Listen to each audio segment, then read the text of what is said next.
लेकिन असफल व्यक्ति बताएगा कि आपको सफल होने की क्या नहीं करना, जो मैंने मिस्टेक की है। आपको अपने फ्रेंड से भी लड़ना है, खुद से लड़ना है, और रिलेटिव मतलब खासकर रिश्तेदार, वो तो इन चीज़ों में सबसे आगे रहते हैं, उनसे भी लड़ना है। कि मैं घर जाना भी थोड़ा कम कर दिया था, लोग पूछना स्टार्ट कर देते थे क्या कर रहे हो। मेरे मूवी ज़रूर देखता हूँ, मैं मूवी का बहुत बड़ा फ़ैन हूँ, और मूवी में डिफरेंट टाइप की जो डॉक्यूमेंट्री हुई, वर्ल्ड वार से रिलेटेड हुई, 3 बंद पूछे जाते हैं। जैसे आपको सांस्कृतिक से रिलेटेड है, एक पॉलिटिक्स से रिलेटेड है, एक एनवायरनमेंट से है। तो उन्होंने हेलो फ्रेंड्स, स्वागत है एक बार फिर से एक नए वीडियो में। तो फ्रेंड्स, इस समय हम उत्तर प्रदेश लोक सेवा आयोग भवन के सामने हैं और हमारे साथ हैं महेंद्र प्रताप सिंह। इनका ARO असिस्टेंट रिव्यू ऑफिसर सहायक समीक्षा अधिकारी में 69 रैंक के साथ सिलेक्शन हुआ है। तो आज हम सर की जर्नी के बारे में जानेंगे, वो सारी चीज़ें, चाहे बुक लिस्ट हो चाहे स्टडी है। उसके साथ साथ फ्रेंड्स आज हम जानेंगे कि डॉक्यूमेंट वेरिफिकेशन में क्या क्या लगता है। प्लीज़, एक भाई ने किसी कमेंट्स किया था कि डॉक्यूमेंट वेरिफिकेशन में क्या क्या लगता है, तो बने रहिए हमारे साथ। कोई भी क्वेरी तो कमेंट्स में पूछिए हमसे क्वेश्चन, जिससे हम क्वेश्चन रिलेटेड पूछ सकेंगे। सबसे पहले सर, हमारी तरफ से, हमारे व्यूअर्स की तरफ से आपको ढेर सारी शुभकामनाएं। बहुत बहुत धन्यवाद आपका। जी सर, सबसे पहला क्वेश्चन आपसे यही रहेगा कि आपका एजुकेशन बैकग्राउंड क्या है और आप कहाँ से हैं? एक्चुअली मैंने इंजीनियरिंग की हुई है। इंजीनियरिंग मेरा सिलेक्शन AIEEE के थ्रू हुआ था। AIEEE के थ्रू मैंने NIFFT Ranchi, national institute of foundry and forge technology, वहाँ से इंजीनियरिंग करने के बाद मेरा कैंपस सिलेक्शन हुआ था। कैंपस सिलेक्शन के बाद मैंने 3 साल जॉब करने के बाद क्विट किया। क्विट करने के बाद मेरा टारगेट UPSC था, बट मैंने सोचा पहले फाइनेंशियली इंडिपेंडेंट होने के लिए मैंने कहा कि 1-2 साल में अंदर मैं जॉब ले लेता हूँ। तो SSC की प्रिपरेशन मैंने स्टार्ट की। SSC का 2 बार मैंने मेंस लिखा था। फिर लॉकडाउन के बाद सडनली तीसरी बार मन नहीं हुआ, क्योंकि फाइनल मेरिट लिस्ट आने के बाद आपका एक लेवल आ जाता है कि डेस्परेट होना स्टार्ट हो जाते हैं। बीच में SSC का जो डिले प्रोग्राम भी रहा बहुत ज़्यादा, तो उसके चक्कर में फिर मैंने फर्स्ट अटैम्प्ट मेरा था इसमें, क्योंकि मेरा GS में थोड़ा इंटरेस्ट भी था, तो फर्स्ट अटैम्प्ट में ही मेरा इसमें सिलेक्शन हो गया। सबसे पहला क्वेश्चन यही रहे कि आपका मोटिवेशन क्या रहा कि आप सिविल सर्विस एग्ज़ाम की और मतलब जो कहा होगा? मोटिवेशन यही रहा एक्चुअली, क्या जो आप जब प्राइवेट सेक्टर में काम करते हैं तो आपको क्या है कि हर लेवल पे एक स्टेज फॉलो करना पड़ता है, और आपके साथ पब्लिक जो डीलिंग है, जिसे बोलते हैं पब्लिक सर्वेंट की, जो आप उससे डिस्कनेक्ट हो जाते हैं। दूसरा, फैमिली से भी डिस्कनेक्ट हो जाते हैं। आप जब गवर्नमेंट जॉब में आते हैं तो आपका एक्चुअली, हम लोग बिलोंग करते हैं यूपी बिहार, जो ये रीजन है, यूपी वाला बिहार हो गया, राजस्थान हो गया, हरियाणा, जो सच्चाई है, यहाँ पे गवर्नमेंट जॉब का एक अलग ही क्रेज है। ठीक है, ये सच्चाई है, और ये इफ़ेक्ट कहीं हम लोग स्टार्टिंग से, यही ग्रोथ हम लोग का बचपन से हुआ, कहीं ना कहीं वो इफेक्ट आपको डालता है।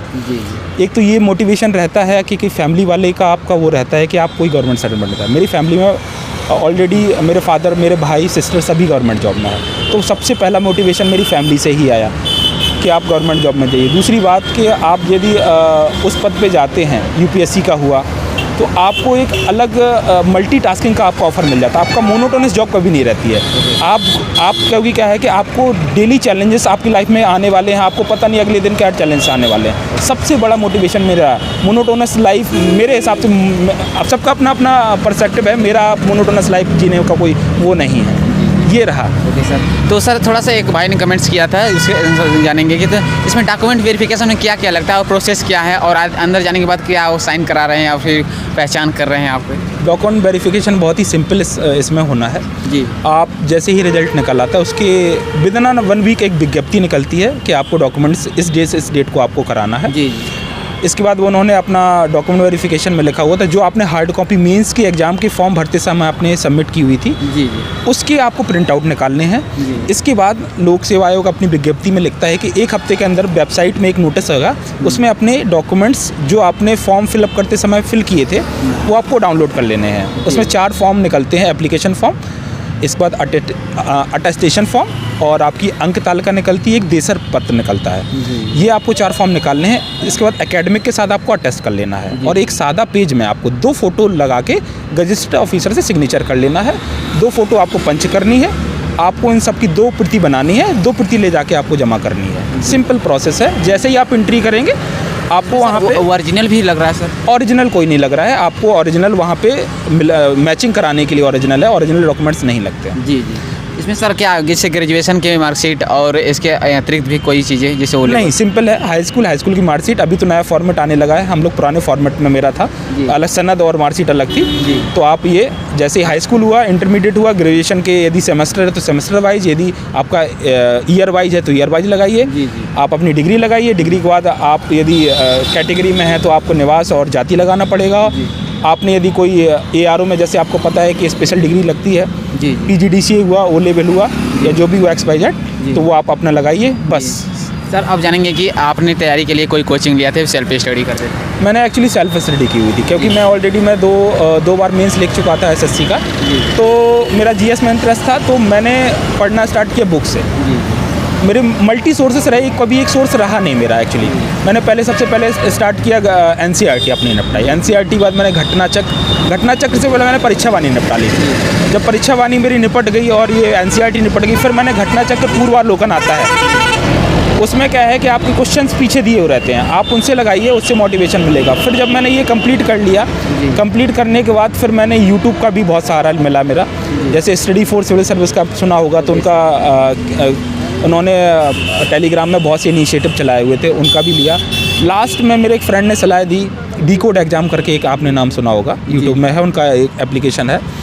मैंने फिर उनका एक बैच लिया हुआ था डिकोड एग्जामिनेशन का। जब मैंने ये सब पढ़ लिया, बट जब मैंने डिकोड एग्जामिनेशन का पढ़ना स्टार्ट किया तो मैं ऑलरेडी सब कवर कर चुका था। मुझे ऐसा लगा कि ऑलरेडी मैं इतना सब कुछ कवर कर चुका हूँ। बीच में मैंने महेश वर्णवाल की जियोग्राफी की NCERT नहीं, NCERT मैंने अलग की, महेश वर्णवाल की NCERT नहीं, जो वो आती है आपकी प्रॉपर बुक आती है, वो मैंने वो की हुई थी।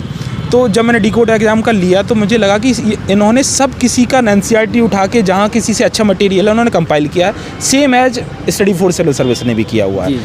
तो मैं तो इस मामले में दो एडवाइस देना चाहूँगा। एक तो जिसके पास टाइम है प्रॉपर, वो बुक से पढ़े। बुक से जो पढ़ने का मज़ा है मेरे हिसाब से आपके नोट्स वन लाइन में पढ़ने का वो मज़ा नहीं है। आपके पास टाइम है, जो वर्किंग क्लास हैं, जो वर्किंग कर रहे हैं, उनको स्पेशली मैं चाहूँगा कि वो कोर्स ले लें, क्योंकि इतना टाइम बचता नहीं है। आप ऑफिस से आते हैं, थक जाते हैं, 3 से 4 घंटे आपको पढ़ना है, और उसमें फिर आप सेग्रीगेट करते हैं कौन सा सेक्शन आपको स्ट्रॉन्ग करना है या किस बुक से छांटना, फिर बहुत मतलब कि डिफ़िकल्ट काम हो जाता है। और आपको एक प्रॉपर मटेरियल मिल जाता है, तो मैं चाहूँगा कि वो किसी एक जिसका भी उन्हें अच्छा लगे उससे वो कोर्स लेके वो जल्दी कंप्लीट कर सकते हैं। सर आपने सर अभी बताया कि NCERT के लिए महेश वर्णवाल जियोग्राफी की भी पढ़ा, तो इसमें सर जैसे GS के परीक्षा वाणी भी आप पढ़े थे, वो सारी चीज़ें। इसके अलावा सर जैसे कि हिंदी का इसमें बहुत बड़ा रोल है कहीं ना कहीं ARO में, तो हिंदी के लिए जैसे वो तो प्लीज़ बुक के बताइए। इसके अलावा भी शॉर्ट नोट्स है या फिर कहाँ से कंटेंट आपने जो पढ़ा था, जो प्रेफर किए थे? मैंने NCERT एक्चुअली प्योर 6 से 12 तक पढ़ी हुई थी। मैंने महेश वर्णवाल की NCERT नहीं पढ़ी थी, मैंने 6 से 12 तक बेसिक जो आता है, जैसे 6 क्लास 7 क्लास 8 क्लास 9 था, ऐसे मैंने कंप्लीट किया था। इसके बाद हिंदी की बात की है तो हिंदी के लिए मैंने आदित्य पब्लिकेशन के लिए लिया हो, तो जो RO के लिए आता है, आपने सुना होगा। इसके बाद हरदेव बिहारी मैंने प्रेफरेंस किया था, बट वो बहुत लेंथी बुक है, बट मुझे जो अच्छा लगा वो मैंने उससे पसंद किया, कवर किया। इसके बाद मैं घटना चक्र लेते आया था, जो मैंने ऑब्जेक्ट किया। फिर लास्ट में मैंने जैसे बताया डिकोड एग्जाम, मेंस के लिए मैंने फुल डिकोड एग्जाम का किया हुआ है, जो पत्र लेखन हुआ और निबंध वगैरह हुआ। निबंध के लिए मैंने दृष्टि की एक निबंध की बुक आती है। जी।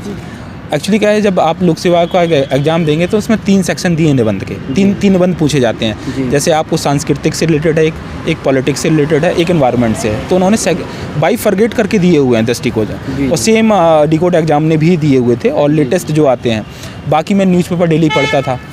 इंडियन एक्सप्रेस पढ़ा हुआ है। इंडियन एक्सप्रेस मुझे ज़्यादा मतलब कि अच्छा लगता है। द हिंदू भी अच्छा है, इंडियन एक्सप्रेस मैं प्रेफर ज़्यादा करता हूँ। और इसके बाद हिंदी में तो जनसत्ता हुआ, ये तो लाइब्रेरी में ज्वाइन करता, तो दोनों ही वहाँ न्यूज़पेपर आते थे, तो मुझे एक्स्ट्रा लेने पढ़ने की ज़रूरत नहीं पड़ती। यूपी स्पेशल के लिए मैंने जरूर डिकोड एग्जाम जो निकालता है अपनी मैगजीन, उसमें यूपी के लेटेस्ट पैटर्न के क्वेश्चन दिए रहते थे।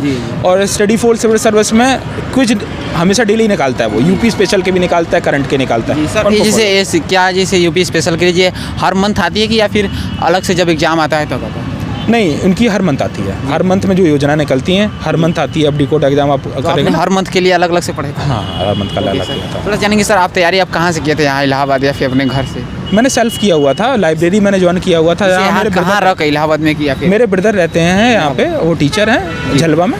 वहाँ पे एक अचीवर्स लाइब्रेरी है, वहाँ पे मैं 24 आवर्स मैंने ज्वाइन किया था। तो मैं हार्डली मैं घर वही नहाने और इन सब के लिए जो डेली के जो रूटीन वर्क होते हैं उनके लिए जाता था। मैं लाइब्रेरी ही रहता था फिर मैं। इसके अलावा भी सर कोई एक्स्ट्रा चीज़ें जो आप पढ़ते थे जो हम नहीं पूछ पा रहे हैं, जो आप करते जैसे डायरी राइटिंग, नॉवेल वोवेल, तो प्लीज़ हमें बताइए। नोबल मैं जब अपना जॉब के टाइम पे था, ट्रैवलिंग करता था, नोबल का उस समय बहुत ज़्यादा मुझे वो था, मैंने नोबल पढ़ा हुआ था। अभी उतना टाइम रहता नहीं है क्योंकि आप स्पेशली ऑलरेडी बुक से जुड़े हुए हैं, आप स्टडी से लेटर। हाँ, मैं मूवी ज़रूर देखता हूँ, मैं मूवी का बहुत बड़ा फ़ैन हूँ। और मूवी में डिफरेंट टाइप की जो डॉक्यूमेंट्री हुई, वर्ल्ड वार से रिलेटेड हुई और मोटिवेशनल मूवी हुई, ये मैं ज़रूर देखता हूँ मैं फ्री टाइम में। और सेल्फ मोटिवेशन तो आपकी फैमिली से ही आता है मेरे हिसाब से। आपको एक दिन कोई ऊपर से मोटिवेशन दे देगा, आप एक दिन पंप अप रहेंगे, आप रहेगा ठीक है, अगले दिन आप हो गए। लेकिन आपको यदि मोटिवेशन चाहिए तो आप फैमिली देखिए अपना। सर जैसे कि अभी आपने बताया मोटिवेशन की चाहिए तो फैमिली देखिए, जैसे मोटिवेशन कहीं ना कहीं एक लाइफ का ही पार्ट होता है। लेकिन कभी आप जैसे कभी आपके मन में आया कि हमने इतनी अच्छी जॉब की, आपका बैकग्राउंड भी इंजीनियरिंग रहा, तो कभी ऐसा रहा कि नहीं होगा तो क्या होगा, क्या करेंगे, डिमोटिवेट होते थे तो इसके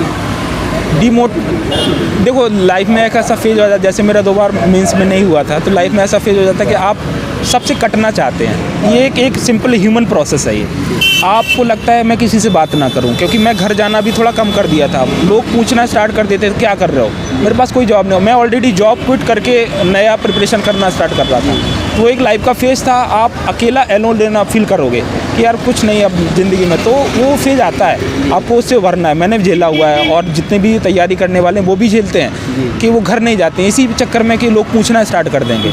बट वो फेज आएगा लाइफ में, आपको उनसे भी लड़ना है, आपको अपने फ्रेंड से भी लड़ना है, खुद से लड़ना है, और रिलेटिव मतलब खासकर रिश्तेदार, वो तो इन चीज़ों में सबसे आगे रहते हैं, उनसे भी लड़ना है। तो ये चीज़ें हैं, उससे उभरने का सबसे अच्छा है कि आप थोड़ा बहुत मेडिटेशन कीजिए अपने दिमाग को शांत करने के लिए। सुबह मॉर्निंग में वॉक कर लीजिए, कहीं नहीं है तो बीच में बोर हो रहे हैं तो घूम आइए, मैं ये बोलूँगा। और लास्ट मैं मूवी देख लेता हूँ। हाँ। सर थोड़ा सा बात करेंगे कि जैसे जो न्यू स्टूडेंट कहीं ना कहीं आप 2 टाइम्स मेंस लिख चुके हैं, तो इसके लिए बताइए कि क्या वो कमियाँ रहेंगी जिससे सिलेक्शन नहीं हो पाया, तो जो न्यू स्टूडेंट को नहीं करनी चाहिए, सबसे बड़ी आपकी मिस्टेक क्या रही? मेरे हिसाब से ये रहा कि आप जब प्रॉपर स्टडी करना स्टार्ट करते हैं, बिगनिंग करते हैं ना, तो आप एक बार पहले ना पूरा आप अपनी एक प्लानिंग के साथ जाइए। एक्चुअली क्या लड़के बोलते हैं नहीं, हम पहले क्या करते हैं कि पहले देख लेते हैं ऊपर क्या होता है। पहले से आप ये सोच के चलिए कि हमें पहली बार में ही सिलेक्शन लेना है। और हम लोग का जनरली ये रहता है कि नहीं, एक बार नहीं हुआ तो लोग तो 4-4, 5-5 साल तैयारी करते हैं, नहीं हुआ तो दूसरी बार में हो जाएगा। आप जब ये स्टार्टिंग से ही करेंगे ना। दूसरी बात, आप इंटरव्यू सुनिए जो ऑलरेडी मतलब जो टॉपर रहे हैं, टॉपर से ज़्यादा आपको ज़्यादा जो है ना, जो असफल है हुए हैं वो ज़्यादा आपको एक्सप्लेन कर सकते हैं। ऐसा नहीं कि टॉपर ही करते हैं, वो भी बहुत अच्छा करते हैं क्योंकि उन्होंने लाइफ में हर चीज़ को झेला हुआ है कि कैसे वो ये बताएंगे आपको कि क्या नहीं करना है। टॉपर से ये बताएगा क्या करना है आपको, लेकिन असफल व्यक्ति बताएगा कि आपको सफल होने की क्या नहीं करना, जो मैंने मिस्टेक की है। तो प्रॉपर प्लानिंग का ये मतलब है कि आप एक बार अपने सिलेबस को पूरा झांकिए। सिलेबस से ऊपर आयोग कभी पूछता नहीं। सर थोड़ा सा लास्ट क्वेश्चन है, आपसे जानेंगे कि कोई भी मोटिवेशन लाइनें, इंस्पिरेशन लाइनें जो आपको आती है, जो आपके कामयाबी में कहीं ना कहीं बहुत बूस्टअप की है, तो प्लीज़ हमारे व्यूअर्स के साथ शेयर कीजिए जिससे उन्हें प्रिपरेशन में मोटिवेशन मिलेगा। कोई भी जो पोएम हो, पोएट्री, कुछ भी। मैं एक्चुअली ना बड़ा पोएट्री का फ़ैन नहीं रहा हूँ, तो मुझे लाइनें एक्चुअली जो यदि गाने की भी लिरिक्स है तो मुझे याद नहीं रहती है, सॉरी। लेकिन वही है कि हाँ, ये एक्सपायरेंट एक वो टीवी वेब सीरीज आई हुई थी जो UPSC के लिए थी, जो लास्ट में जो था कि दुर्गम बनो ऊपर पर्वत में चढ़ो, तो ये वाला जो है मुझे याद नहीं एक्चुअली। तो लेकिन ये आप जब सुनोगे ना तो आप अंदर से आपको गूज़बम्प आएंगे, आपको लगेगा कि कुछ है ऐसा। तो बहुत सी और भी चीज़ें द मूवी मैं बताता हूँ, यदि किसी ने द परस्यूट ऑफ हैप्पीनेस देखी है, बहुत ही अच्छी मूवी है। आपको एक लाइफ में एक्सपीरियंस मिलेगा कि कैसे स्ट्रगल किया जाता है। शशांक रिडेम्पशन, कैसे आपको कंटिन्यूसली आपको एक फोकस करना है। यदि आपको और देखना है तो द वॉरियर, आपको खुद से कैसे लड़ना है। ये मूवी मैं स्पेशली बोलूँगा कि यदि आप कभी ऐसा फील करते हैं, लोनली फील करते हैं, आपको लगता है कि नहीं समाज से कट जाते हैं, फैमिली से कट जाते हैं, इनसे मूवी देखिए, आपको कुछ ना कुछ सीखने को मिलेगा। जी सर, ये है। ओके, थैंक यू सर हमारे साथ जुड़ने के लिए और हमारे व्यूअर्स के साथ वो सारी बातें करने के लिए और उन्हें सूचना देने के लिए, कोई भी मिस्टेक जैसे कि प्रीलिम्स हो, मेंस आंसर राइटिंग हो और ऐसे राइटिंग हो, सारी चीज़ें सूचना देने के लिए और इन्फॉर्मेशन देने के लिए बहुत बहुत धन्यवाद आपका। ओके ओके, बहुत तो बहुत फाइनली फ्रेंड्स, वो सारी चीज़ें हम इस इंटरव्यू में कवर किए। कोई भी कोई कमेंट्स में जरूर बताइए जिससे उससे रिलेटेड हम क्वेश्चन आपसे पूछ सकेंगे सर से। तो आई होप कि यह वीडियो आपको पसंद आएगा। तो चलिए मिलते हैं किसी नए वीडियो के साथ। तब तक के लिए जय हिंद, जय भारत।